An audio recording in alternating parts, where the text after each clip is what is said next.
जय श्री राधे कृष्ण।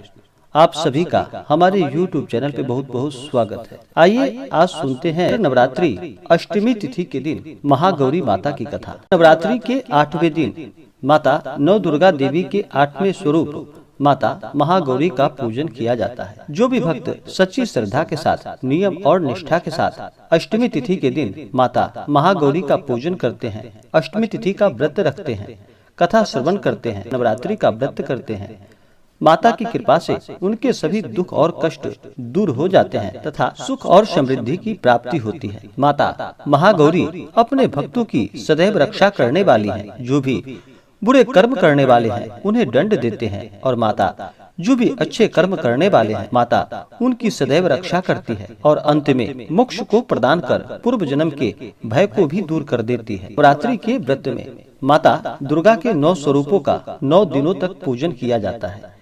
इससे माता दुर्गा प्रसन्न हो करके अपने भक्तों को मनोवांछित फलों को प्रदान करती हैं। खास करके नवरात्रि के अष्टमी तिथि के दिन इस दिन का बड़ा ही विशेष महत्व माना गया है। नवरात्रि में व्रत नहीं करते हैं वो अष्टमी तिथि के दिन उपवास रह करके इस दिन माता महागौरी का पूजन करते हैं। और जो भी नवरात्रि का व्रत करने वाले हैं वे 9 दिनों तक माता का पूजन करते हैं, हवन आदि का कार्य करते हैं 9वीं तिथि के दिन और फिर 10वीं तिथि को जाकर के फिर व्रत का पारण करते हैं। लेकिन जो अष्टमी का केवल व्रत करने वाले हैं वो दिन भर उपवास रहते हुए इस दिन विशेष प्रकार से संध्या के समय में माता महागौरी का पूजन करते हैं, अर्चन करते हैं और रात्रि में एक समय फलाहार या मीठा भोजन ग्रहण करते हैं। वो अपने श्रद्धा और सामर्थ्य के अनुसार आप कर सकते हैं। बहुत से जगहों पर अष्टमी तिथि के दिन कुमारी कन्याओं का पूजन किया जाता है और बहुत से जगहों पर 9वीं तिथि के दिन कुमारी कन्याओं का पूजन किया जाता है। जो भी कुमारी कन्याओं का पूजन करते हैं उन्हें ध्यान देना चाहिए कि कुमारी कन्याओं का आयु 10 वर्ष से नीचे होनी चाहिए और 2 वर्ष से ऊपर। इन कन्याओं का विशेष प्रकार से पूजन करना चाहिए। उन्हें चुनरी आदि अर्पित करनी चाहिए, दान दक्षिणा फल आदि उन्हें प्रदान करने चाहिए और उन्हें भोजन कराना चाहिए। जो भी कन्याओं का पूजन करते हैं कन्या कुमारी का उन्हें माता दुर्गा की असीम कृपा प्राप्त होती है। नवरात्रि के दौरान कुमारी कन्याएं माता का स्वरूप मानी जाती हैं और माता का स्वरूप मान करके ही कुमारी कन्याओं का अष्टमी तिथि के दिन या 9वीं तिथि के दिन पूरे विधि विधान के साथ पूजन किया जाता है। अष्टमी तिथि के दिन माता महागौरी को प्रसन्न करने के लिए इस दिन चाहिए कि सुबह ब्रह्म मुहूर्त में उठ करके नित्य क्रियाओं से निवृत्त हो करके इस दिन गंगा नदी में स्नान करना चाहिए या घर के नहाने के पानी में ही थोड़ा सा गंगा जल मिला करके स्नान करना चाहिए। शुद्ध वस्त्र धारण कर लेना चाहिए। उसके बाद केवल जो अष्टमी तिथि का व्रत करने वाले हैं उन्हें अष्टमी व्रत का संकल्प लेना चाहिए और दिन भर उपवास रहते हुए माता जगदम्बा का सुबह और विशेष प्रकार से शाम के समय में पूजन करना चाहिए। इससे अनंत गुना पुण्य फलों की प्राप्ति होती है और माता अपने भक्तों को मनोवांछित फलों को प्रदान करती है। नवरात्रि का जो प्रत्येक दिन व्रत करने वाले हैं और जो पहले दिन से ही व्रत करते आ रहे हैं 9 दिनों तक जो व्रत करने वाले हैं वो तो पहले से ही माता की प्रतिमा को स्थापित करके रखते हैं और माता का 9 दिनों तक पूजन करते हैं। लेकिन जो अष्टमी तिथि को ही केवल व्रत करने वाले हैं उन्हें चाहिए कि इस दिन एक चौकी लगा करके चौकी पे लाल वस्त्र बिछा करके वहाँ पर माता जगदम्बा का, माता दुर्गा का फोटो या प्रतिमा रख करके पूरे विधि विधान के साथ पूजन करना चाहिए। नवरात्रि के अष्टमी तिथि के दिन माता महागौरी का पूजन किया जाता है तो माता महागौरी को प्रसन्न करने के लिए इनका जल से अभिषेक करे, पंचामृत से अभिषेक करे, माता को शुद्ध गंगा जल से उनका अभिषेक करे। महागौरी माता को सफेद वस्त्र अति प्रिय है तो सफेद वस्त्र माता को चढ़ाए या माता जगदम्बा को आप लाल वस्त्र अर्पित कर सकते हैं। उसके बाद फिर माता को अक्षत, चंदन, पुष्पों की माला अर्पित करे। महाअष्टमी तिथि के दिन इस दिन विशेष प्रकार से माता का श्रृंगार किया जाता है और अनेक प्रकार के फल 56 प्रकार के भोग भी माता को अर्पित की जाती है। तो इस दिन माता को हल्दी, चंदन, कुमकुम माता महागौरी को अर्पित करे। महिलाएं माता महागौरी को सिंदूर चढ़ाए और पुरुष माता महागौरी को चंदन अर्पित करे। उसके बाद फिर माता को धूप दिखाए, वहाँ पे एक दीपक जलाए, माता को दीपक दिखाएं। उसके बाद फिर माता को अनेक प्रकार का नैवेद्य अपने श्रद्धा और सामर्थ्य के अनुसार अर्पित करे। इस दिन चाहे तो आप दूध से बने हुए मिठाई का माता को भोग लगा सकते हैं। अगर घर में बनाकर लगाते हैं माता को तो बड़ी अच्छी बात है। अगर घर पे नहीं बना पाते हैं, अगर बाहर से लेकर के आप आते हैं तो गंगा जल छिड़क करके और फिर माता को भोग लगाना चाहिए। अनेक प्रकार के ऋतु फल, केला माता को भोग लगानी चाहिए। माता को इस दिन नारियल अवश्य ही चढ़ाना चाहिए और फिर नारियल का जल माता को अर्पित किया जाता है। तो बहुत से जगहों पर अगर अष्टमी तिथि को नारियल फोड़ते होंगे तो अष्टमी तिथि को फोड़ेंगे, नहीं तो अगर नौमी तिथि को नारियल फोड़ते होंगे तो नौमी तिथि को भी आप फोड़ सकते हैं। माता को नारियल का जल अर्पित किया जाता है। जहाँ तक हो सके माता को अनेक प्रकार का नैवेद्य 56 प्रकार के आप भोग माता को अर्पित कर सकते हैं। अपने श्रद्धा और सामर्थ्य के अनुसार अवश्य ही माता को अनेक प्रकार के नैवेद्य, पूरे पकवान आदि का माता को भोग लगाना चाहिए। इस दिन आप हलवे का भी माता को भोग लगाएं। काले चने का इस दिन माता को भोग लगा सकते हैं। जहाँ तक हो सके माता को अनेक प्रकार का नैवेद्य अर्पित करनी चाहिए। उसके बाद फिर नैवेद्य के बाद जल से माता की आचमनी करानी चाहिए। उसके बाद माता को द्रव्य और दक्षिणा अर्पित करें अपने श्रद्धा और सामर्थ्य के अनुसार। उसके बाद माता को पुंगी फल और तांबूल अर्पित करें लौंग इलायची के साथ। पुंगी फल यानी कि सुपारी को पुंगी फल कहा जाता है और तांबूल यानी कि पान पत्र माता को अर्पित करें साथ में लौंग इलायची के साथ। उसके बाद फिर दुर्गा चालीसा आदि का पाठ करें, श्री सप्तश्लोकी दुर्गा का पाठ करें, दुर्गा सप्तशती का पाठ करें या इन सब का श्रवण करें। इससे लाभ की प्राप्ति होती है। इस दिन माता के मंत्रों का जप करना चाहिए। इस दिन ओम सर्व मांगल्य मांगल्ये शिवे सर्वार्थ साधिके शरण्ये त्र्यंबके गौरी नारायणी नमोस्तुते। इससे माता अति प्रसन्न होती हैं और अपने भक्तों को मनोवांछित फलों को प्रदान करती हैं। तो आइए सुनते हैं चैत्र नवरात्रि के 8वें दिन माता महागौरी की कथा। तो बोलिए प्रेम से माता महागौरी की जय, नव दुर्गा देवी की जय, माता महाकाली महालक्ष्मी महासरस्वती माता की जय। माता महागौरी अपने भक्तों की सभी इच्छाओं को पूर्ण करने वाली है। माता महागौरी को इन्हें श्वेतांबर धरा भी कहा जाता है। इनकी 4 भुजाएं हैं और इनका वाहन भी वृषभ है, इसलिए वृषारूढ़ा भी इन्हें कहा जाता है। इनके ऊपर वाले दाहिने हाथ अभय मुद्रा में है तथा नीचे वाले हाथ त्रिशूल धारण किया हुआ है। ऊपर वाले बाएं हाथ में डमरू धारण माता ने कर रखा है और नीचे वाले हाथों में वर मुद्रा है। माता महागौरी की पूरी मुद्रा बहुत ही शांत है। माता महागौरी ने भगवान शिव को पति रूप में प्राप्त करने के लिए इन्होंने कठोर तपस्या की थी। इसी वजह से इनका शरीर काला पड़ गया था, लेकिन तपस्या से प्रसन्न होकर भगवान शिव जी ने इनके शरीर को गंगा के पवित्र जल से धोकर कांतिमय बना दिया और फिर उनका रूप गौर वर्ण का हो गया। इसलिए इन्हें महागौरी के नाम से जाना जाने लगा। ये अमोघ फलदायिनी है और इनकी पूजा से भक्तों के सभी प्रकार के कष्ट दुख दूर हो जाते हैं और पूर्व संचित पाप भी नष्ट हो जाते हैं। माता महागौरी का पूजन, अर्चन, उपासना, आराधना बड़ा ही कल्याणकारी माना गया है। इनकी कृपा से अलौकिक सिद्धियों की प्राप्ति होती है और माता अपने सभी भक्तों की इच्छाओं को पूर्ण करती है। तो बोलिए प्रेम से माता महागौरी की जय। इसी प्रकार से जो भी सच्ची श्रद्धा के साथ माता महागौरी का पूजन करते हैं, व्रत को रखते हैं, कथा श्रवण करते हैं, दुर्गा चालीसा सप्तश्लोकी दुर्गा का पाठ करते हैं, माता इससे अति प्रसन्न होती है और अपने भक्तों को मनोवांछित फलों को प्रदान करती है। चैत्र नवरात्रि के दौरान जो भी जातक व्रत करते हैं, व्रत के दौरान नियमों का पालन करना चाहिए। इन 9 दिनों के दौरान शुद्ध और सात्विकता का पालन करना चाहिए। इन दिनों ब्रह्मचर्य का पालन करना चाहिए। किसी के ऊपर बिल्कुल भी क्रोध नहीं करनी चाहिए। अपने मन में किसी के प्रति ईर्ष्या या द्वेष का भाव नहीं लाना चाहिए। अपने से बड़ों का सदा ही आदर और सम्मान करना चाहिए।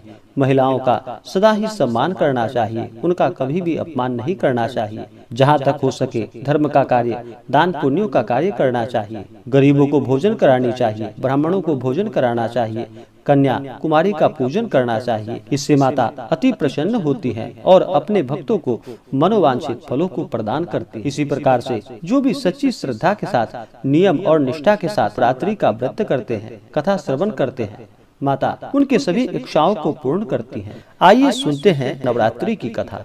तो बोलिए प्रेम से माता दुर्गा की जय। बहुत समय पहले की बात है कि एक बार बृहस्पति जी ने ब्रह्मा जी से कहा कि हे भगवान, आप अत्यंत बुद्धिमान, सर्वशास्त्र और चारों वेदों को जानने वाले हैं। हे प्रभु, कृपा करके मेरा वचन सुनिए। चैत्र व आश्विन मास में शुक्ल पक्ष में नवरात्र का व्रत और उत्सव क्यों मनाया जाता है? इस व्रत का क्या फल है? इसे किस प्रकार करना उचित है? पहले इस व्रत को किसने किया था, सो विस्तार पूर्वक हमसे कहिए। बृहस्पति जी के ऐसे वचनों को सुनकर ब्रह्मा जी कहने लगे कि हे बृहस्पति, प्राणियों का हित करने की इच्छा से तुमने बड़ा ही अच्छा प्रश्न किया है। जो मनुष्य मनोरथ पूर्ण करने वाली दुर्गा, महादेवी, सूर्य और नारायण का ध्यान करते हैं, वे मनुष्य धन्य हैं। यह नवरात्र व्रत संपूर्ण कामनाओं को पूर्ण करने वाला है। इसके करने से पुत्र चाहने वाले को पुत्र, धन चाहने वाले को धन, विद्या चाहने वाले को विद्या और सुख चाहने वाले को सुख की प्राप्ति होती है। इस व्रत को करने से रोगी मनुष्य का रोग दूर हो जाता है और कारागार हुआ मनुष्य बंधन से छूट जाता है। मनुष्य की तमाम आपत्तियां दूर हो जाती हैं और उससे घर में संपूर्ण संपत्तियां आकर उपस्थित हो जाती हैं। बंध्या और काक बंध्या को इस व्रत को करने से पुत्र उत्पन्न होते हैं। समस्त पापों को दूर करने वाले इस व्रत को करने से ऐसा कौन सा मनोबल है जो सिद्ध नहीं हो सकता। जो मनुष्य अलभ्य मनुष्य देह को पाकर भी नवरात्र का व्रत नहीं करता, वह इस पृथ्वी पर पशु के समान माना जाता है और किसी भी प्रकार के उसे सुख और समृद्धि की प्राप्ति नहीं हो पाती है। और जो मनुष्य सच्ची श्रद्धा के साथ इस व्रत को करते हैं, उनके सारे मनोरथ पूर्ण हो जाते हैं। हे बृहस्पति, जिसने पहले इस व्रत को किया है, उसका पवित्र इतिहास मैं तुम्हें सुनाता हूँ, तुम ध्यान पूर्वक सुनो। इस प्रकार ब्रह्मा जी का वचन सुनकर बृहस्पति जी बोले कि हे भगवान, मनुष्यों का कल्याण करने वाले इस व्रत के इतिहास को मेरे लिए कहो। मैं सावधान होकर सुन रहा हूँ, आपकी शरण में आया हूँ, मुझ पर कृपा करिए और इसके बारे में बतलाइए। तब ब्रह्मा जी कहने लगे कि हे बृहस्पति, जिसने पहले इस व्रत को किया है, उसका पवित्र इतिहास मैं तुम्हें सुनाता हूँ, तुम सावधान होकर सुनो। इस प्रकार ब्रह्मा जी का वचन सुनकर बृहस्पति जी बोले, हे प्रभु, मनुष्यों का कल्याण करने वाले इस व्रत के इतिहास को मेरे लिए कहो। मैं सावधान होकर सुन रहा हूँ, आपकी शरण में आया हूँ, मुझ पर कृपा करो। ब्रह्मा जी बोले कि पीठत नाम के मनोहर नगर में एक अनाथ नाम का ब्राह्मण रहता था। वह भगवती दुर्गा का परम भक्त था। उसके संपूर्ण सद्गुणों से युक्त मनो ब्रह्मा की सबसे पहली रचना हो, ऐसा यथार्थ नाम वाली सुमति नाम की एक अत्यंत सुंदर पुत्री उत्पन्न हुई। वह कन्या सुमति अपने घर के बालकपन में ही अपनी सहेलियों के साथ क्रीड़ा करती हुई इस प्रकार बढ़ने लगी कि जैसे शुक्ल पक्ष में चंद्रमा की कला बढ़ती है। उसका पिता प्रतिदिन दुर्गा की पूजा और होम करता था। उस समय वह भी नियमों से वहां उपस्थित होती थी। एक दिन वह सुमति अपनी सखियों के साथ खेलने लगी और भगवती के पूजन में उपस्थित नहीं हुई। उसके पिता को पुत्री की ऐसी असावधानी को देखकर क्रोध आया और पुत्री से कहने लगा कि हे दुष्ट पुत्री, आज प्रभात से तुमने भगवती का पूजन नहीं किया। इस प्रकार मैं किसी कुष्ठी और दरिद्री मनुष्य के साथ तेरा विवाह करूंगा। इस प्रकार से कुपित पिता के वचन को सुनकर सुमति को बड़ा दुख हुआ और पिता से कहने लगी कि हे पिताजी, मैं आपकी कन्या हूँ, मैं आपके सब तरह से अधीन हूँ, जैसी आपकी इच्छा हो वैसा ही करो। राजा, कुष्ठी अथवा किसी के साथ जैसी तुम्हारी इच्छा हो मेरा विवाह कर सकते हो, पर होगा वही जो मेरे भाग्य में लिखा होगा। मेरा तो इस पर पूर्ण विश्वास है। मनुष्य जाने कितने मनोरथों को चिंतन करता है, पर होता वही है जो भाग्य में विधाता लिख देते हैं। जो जैसा करता है उसको वैसा ही फल कर्म के अनुसार मिलता है, क्योंकि कर्म करना मनुष्य के अधीन है पर फल देवता के अधीन है। जैसे अग्नि में पड़े तृणादि अग्नि को अधिक प्रदीप्त कर देता है, उसी तरह अपनी कन्या के ऐसे निर्भयता से कहे हुए वचन को सुनकर उस ब्राह्मण को अधिक क्रोध आया।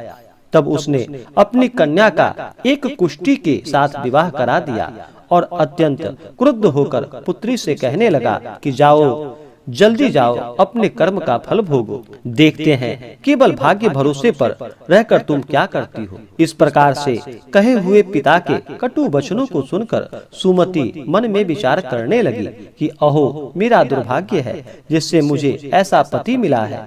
इस तरह अपने दुख का विचार करती हुई वह सुमति अपने पति के साथ वन में चली गई और हयावने कुशयुक्त उस स्थान पर उन्होंने वह रात बड़े कष्ट से व्यतीत किया।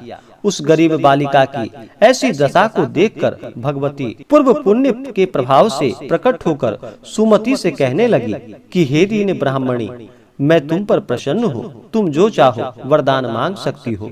मैं प्रसन्न होने पर मनोवांछित फल देने वाली हूँ। इस प्रकार भगवती दुर्गा के वचन को सुनकर ब्राह्मणी कहने लगी कि आप कौन हैं जो मुझ पर प्रसन्न हुई हैं? वह सब मेरे लिए कहो और अपनी कृपा दृष्टि से मुझ दीन दासी को कृतार्थ करो।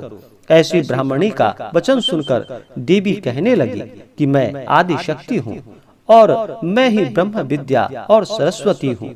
मैं प्रसन्न होने पर प्राणियों का दुख दूर कर उनको सुख प्रदान करती हूँ।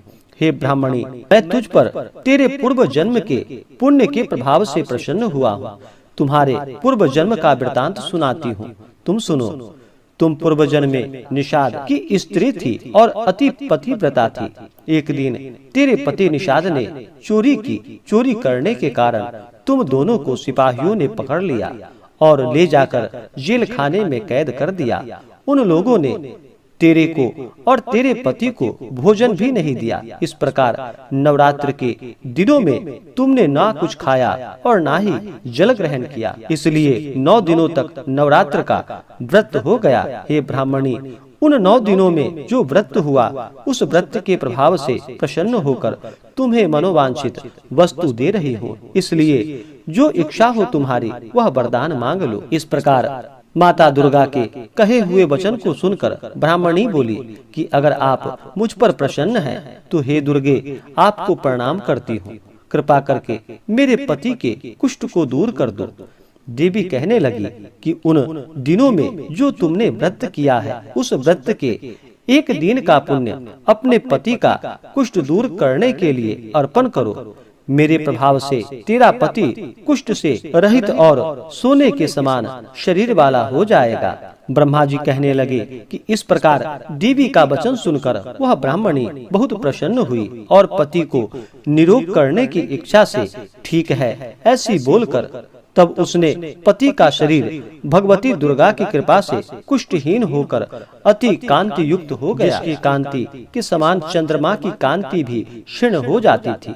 वह ब्राह्मणी पति की मनोहर देह को देखकर देवी को अति पराक्रम वाली समझकर स्तुति करने लगी कि हे दुर्गे, आप दुर्गत को दूर करने वाली हो, तीनों जगत की संताप को हरने वाली हो, समस्त दुखों को दूर करने वाली हो, रोगी मनुष्य को निरोग करने वाली हो, प्रसन्न होने पर मनोवांछित वस्तु को देने वाली हो और दुष्ट मनुष्य का नाश करने वाली हो।